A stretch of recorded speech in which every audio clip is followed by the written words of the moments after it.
नमस्कार। आज की इस चर्चा में हम एक बेहद दिलचस्प विषय पर बात करने वाले हैं।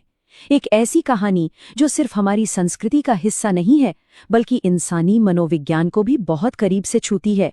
बिना किसी भारी भरकम ग्रंथ या संस्था के एक बिल्कुल जमीनी आस्था कैसे शुरू हुई और देखते देखते एक विशाल आध्यात्मिक आंदोलन बन गई। जी हाँ, हम बात कर रहे हैं संतोषी माता की।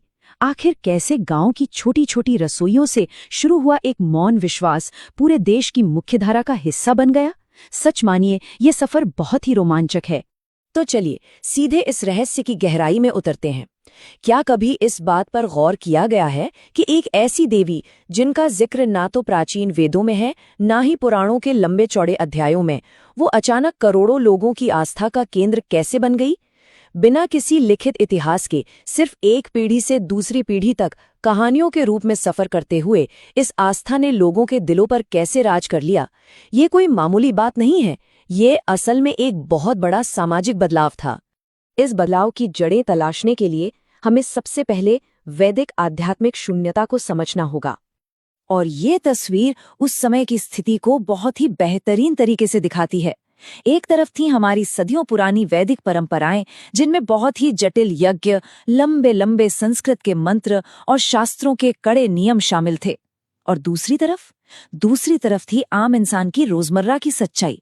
एक ऐसा थका हुआ मन जो तुरंत समाधान चाहता था और उम्मीदों के भारी बोझ तले दबा हुआ था। जीवन की आपाधापी में उलझे हुए आम आदमी के पास सच कहें तो इन कठिन साधनाओं के लिए ना तो समय बचा था और ना ही संसाधन। तो इसका नतीजा क्या हुआ? इस सारी जटिलता ने आम लोगों के जीवन में एक गहरा आध्यात्मिक खालीपन पैदा कर दिया। लोग अपनी दिन प्रतिदिन की रोजी रोटी और पारिवारिक उलझनों में ही इतने घिरे थे कि धर्म का ये कठोर और किताबी रूप उन्हें बहुत दूर लगने लगा। उन्हें एक ऐसे सहारे की तलाश थी जो बिल्कुल सरल हो, आसानी से समझ में आए और जो बिना किसी बड़े खर्च या दिखावे के उन्हें मानसिक शांति दे सके। सीधे शब्दों में कहें तो एक ऐसी दैवीय शक्ति की जरूरत थी जो उन्हें डराए नहीं बल्कि समझे। और यहीं से शुरुआत होती है हमारे अगले पड़ाव की, एक लोक देवता का जन्म। यहाँ लोक आस्था शब्द को समझना बहुत ही जरूरी है। देखिए, ये कोई ऐसी आस्था नहीं थी जो किसी बड़े धार्मिक गुरु या शास्त्र ने ऊपर से थोपी हो, बिल्कुल नहीं। लोक आस्था वो होती है जो सीधे लोगों के रोजमर्रा के अनुभवों, उनके सुख दुख और उनके मौन संघर्षों से पैदा होती है। संतोषी माता का जन्म किसी आलीशान राज दरबार या बड़े ऋषि के आश्रम में नहीं हुआ था। उनका प्राकट्य उन साधारण घरों में हुआ जहां अभाव था और लोग चुपचाप अपनी तकलीफें सह रहे थे। अब यहाँ जो बात सबसे ज्यादा ध्यान खींचती है वो यह है कि इस नई आस्था ने देवी का स्वरूप कैसा गढ़ा। संतोषी माता को विघ्नहर्ता भगवान गणेश की पुत्री माना गया। अब सोचिए, गणेश जी बुद्धि के देवता है, लेकिन क्या सिर्फ बुद्धि होने से शांति मिल जाती है? जब तक संतोष यानी संतुष्टि ना हो, तब तक ज्ञान भी अधूरा है। इसीलिए वे संतोष का प्रतीक बनी। उनका स्वरूप बेहद ही कोमल और शांत है, हाथों में कोई डरावने अस्त्र शस्त्र नहीं है, और सबसे अहम बात, उन्हें प्रसन्न करने के लिए किसी महंगे अनुष्ठान या कठिन मंत्रों की बिल्कुल दरकार नहीं थी। अब बात करते हैं सादगी की जीत की, जहां जटिल अनुष्ठान पीछे छूट गए। इस सादगी को समझना हो तो शुक्रवार के व्रत से बेहतर कोई उदाहरण नहीं है। इसके नियम कितने सरल हैं, जरा देखिए। पहला, आपके मन में सच्ची श्रद्धा और संयम होना चाहिए। दूसरा, प्रसाद के नाम पर सिर्फ थोड़ा सा गुड़ और भुने हुए चने, गुड़ जो मिठास का प्रतीक है और चना जो कड़ी मेहनत को दर्शाता है। और तीसरा नियम, खट्टी चीजों से पूरी तरह दूरी बनाए रखना।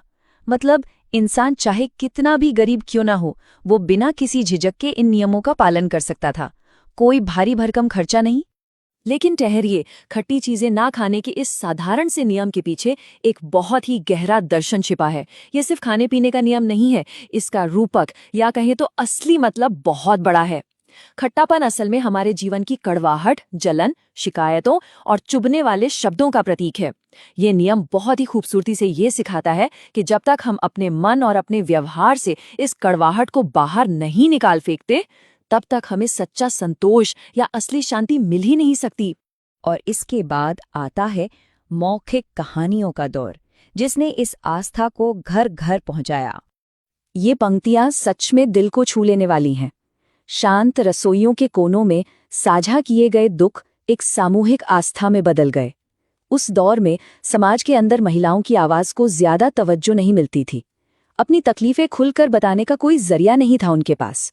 ऐसे में घर की रसोई और गांव का पनघट यही वो जगह थी जहां वे अपने दुख दर्द बांट सकती थी। बातों ही बातों में एक महिला ने दूसरी को इस सरल से व्रत के बारे में बताया, और बस देखते ही देखते ये व्रत उनकी एकजुटता और उनके भीतर छिपी ताकत का एक बहुत बड़ा प्रतीक बन गया। इस पूरी आस्था को फैलाने का काम किया एक बहुत ही मशहूर कहानी ने, 3 बहुओं की कथा। अगर ध्यान से देखें तो ये एक तरह का समाजशास्त्रीय अध्ययन है। कहानी में सबसे छोटी बहू को घर में बहुत ताने सुनने पड़ते हैं, उसे सताया जाता है, लेकिन वो अपनी हिम्मत बनाए रखने के लिए चुपचाप शुक्रवार का व्रत रखती है। बड़ी बहुएं चालाकी से उसे खट्टा खाना खिलाकर उसकी परीक्षा भी लेती हैं, पर वो क्या करती है?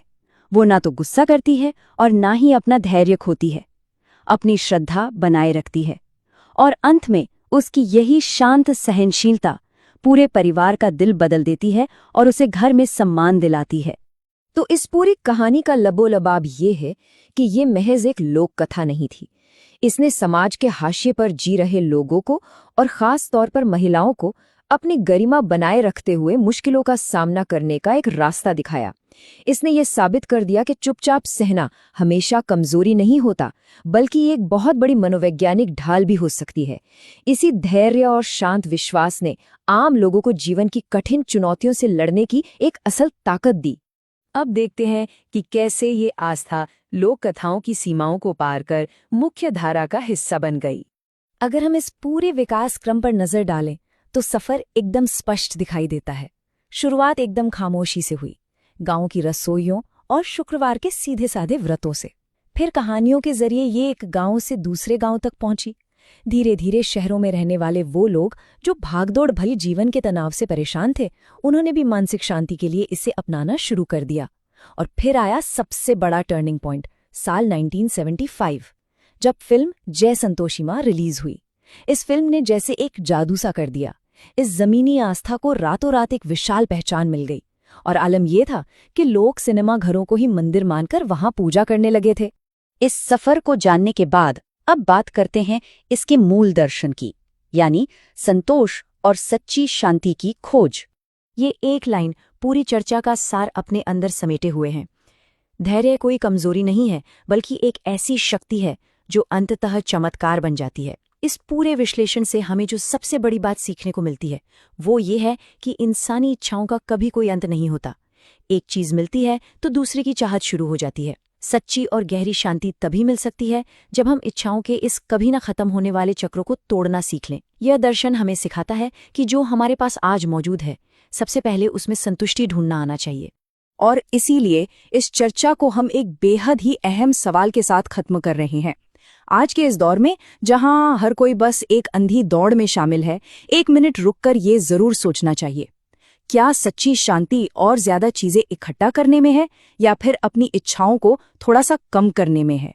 ये एक ऐसा सवाल है जो सच में बहुत गहरे विचार की मांग करता है। इस पूरी चर्चा में साथ बने रहने के लिए बहुत बहुत धन्यवाद। अगली बार फिर मिलेंगे एक नए और ऐसे ही दिलचस्प विषय के साथ।